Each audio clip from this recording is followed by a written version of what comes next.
c'est un petit blanc aux yeux verts qu'on peut remarquer. Et en fait, cette personne, c'est notre avatar.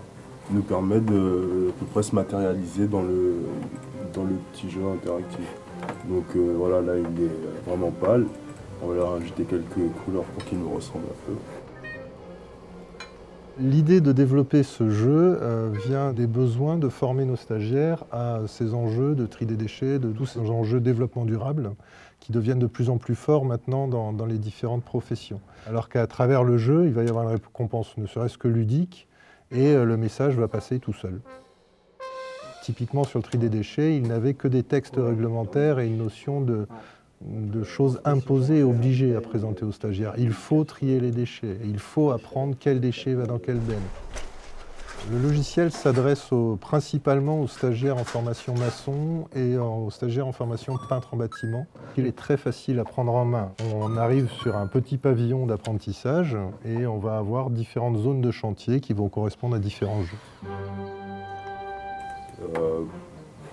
Quand on se trompe, par exemple, j'ai un marteau, je le mets dans la boîte de déchets dangereux, il ressort directement, donc je sais que c'est pas là.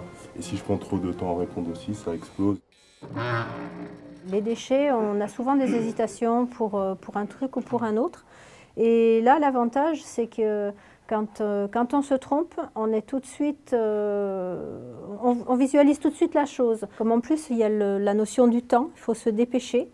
Ben, le fait d'être obligé d'accélérer, on ne réfléchit plus, on voit l'objet et automatiquement on le met dans la bonne benne. Dans un vrai tri de déchets, si on commence à polluer une benne de déchets inertes par des déchets dangereux, on se retrouve avec 2 bennes de déchets dangereux.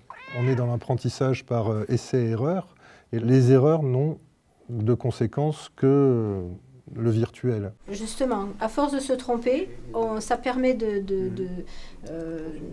d'enlever tous les doutes qu'on peut avoir. Et du coup, quand on fait le tri réel, on ne se trompe plus et on sait d'office quelle benne utiliser. On a pu constater qu'il y a de l'émulation entre stagiaires. Ils essaient de se créer des challenges. D'avoir 100% en score, ça fait que je suis au courant des déchets, je sais comment les trier et je sais l'appliquer sur un chantier par exemple.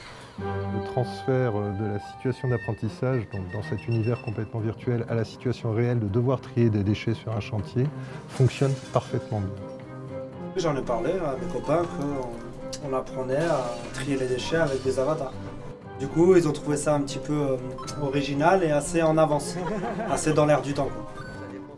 Le numérique, pour moi, c'est un outil formidable au service de l'apprentissage.